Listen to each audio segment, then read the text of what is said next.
بلکہ کل سے ہی آپ لوگ لگے ہوئے ہیں، سفر میں ہیں، کبھی گھروں پہ چھاپے پڑ رہے ہیں، کبھی گرفتاریاں ہو رہی ہیں، راستوں میں رکاوٹیں کھڑی کی گئی ہیں، دفتروں پہ چھاپے پڑے ہیں، اور پھر بھی آپ نکل کر رواں دواں ہوئے ہیں۔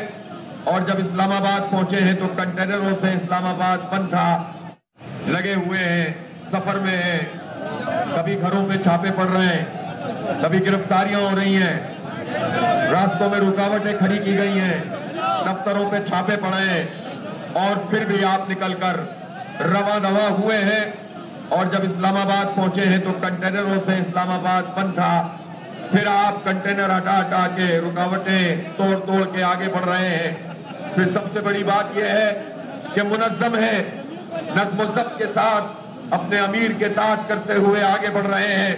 اور اب اس رات کے اس پہر آپ یہاں مری روڈ پر موجود ہیں، تو کیا تھک گئے ہیں؟ تھکے تو نہیں ہیں؟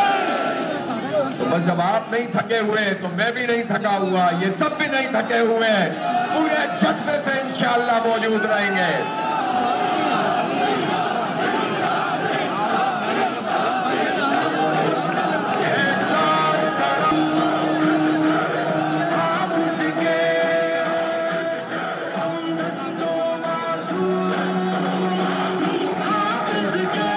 اچھا بھائی، اب یہ بتائیے کہ اگر رات کو میں 3 بجے کہوں کہ ڈی چوک چلنا ہے، تیار ہیں؟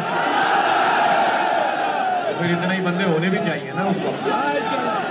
اور اگر آگے پیچھے ہوئے تو ادھر ہی رہنا ہے، ہلنا نہیں ہے یہاں سے، بس یہاں موجود رہیں۔ آپ کو کسی بھی وقت بتا سکتا ہوں، کسی بھی وقت بتا دوں گا انشاءاللہ۔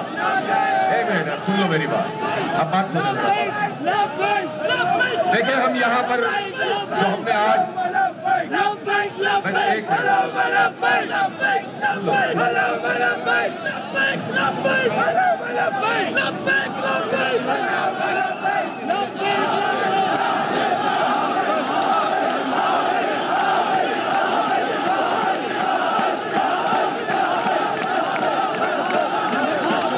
اب میری بات سن لیں، اب نعرہ کوئی نہیں لگائے گا، ٹھیک ہے؟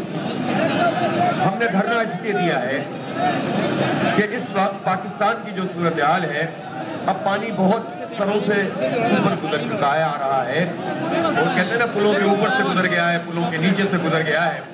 مسئلہ یہ ہے کہ تنخواہ دار آدمی برباد کر دیا گیا ہے، غریب آدمی کے تو انہوں نے پہلے ہی فارغ کر دیا ہے، مڈل کلاس لوگ اپنی سروائیول کی جنگ لڑتے لڑتے ہیں، بالکل آخری ہچکیاں لے رہے ہیں۔ اور اب تو صورتحال یہ ہو گئی ہے کہ ان بجلی کے بلوں نے، ان بموں نے، جو صنعت کار ہیں، جو تاجر ہیں، جن کے پاس بہت سرمایہ ہے، وہ بھی اپنی ملیں بند کرنے پر مجبور ہو گئے ہیں۔ جب ایک صنعت بند ہوتی ہے تو ہزاروں لوگوں کا روزگار ختم ہوتا ہے، لیکن اس حکومت کے کان پر جھونی رنگ رہی، اور یہ مسلسل یہ کہہ کر کے IMF ہم سے کہتا ہے کہ بجلی کی قیمت بڑھاؤ، گیس کی قیمت بڑھاؤ، پیٹرول کی قیمت بڑھاؤ۔ یہ صورتحال ہو گئی ہے کہ اب جینا دوبھر ہو گیا ہے۔ ایسی صورتحال میں اب چند راستے ہیں لوگوں کے لیے۔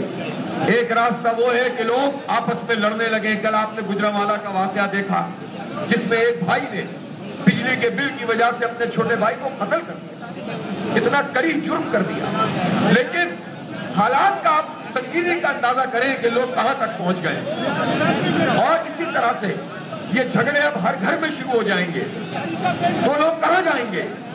پھر لوگ اپنے بیویاں زیور بیچتی ہیں، اپنے گھر کی چیزیں بیچ رہے ہیں۔ میں بہت سارے لوگوں کو جانتا ہوں کہ اپنے گھر کی چیزیں بیچ کر لوگ یہ بجلی کے اور گیس کے بل ادا کر رہے ہیں، لیکن اب وہ چیزیں بھی ختم ہوتی جا رہی ہیں۔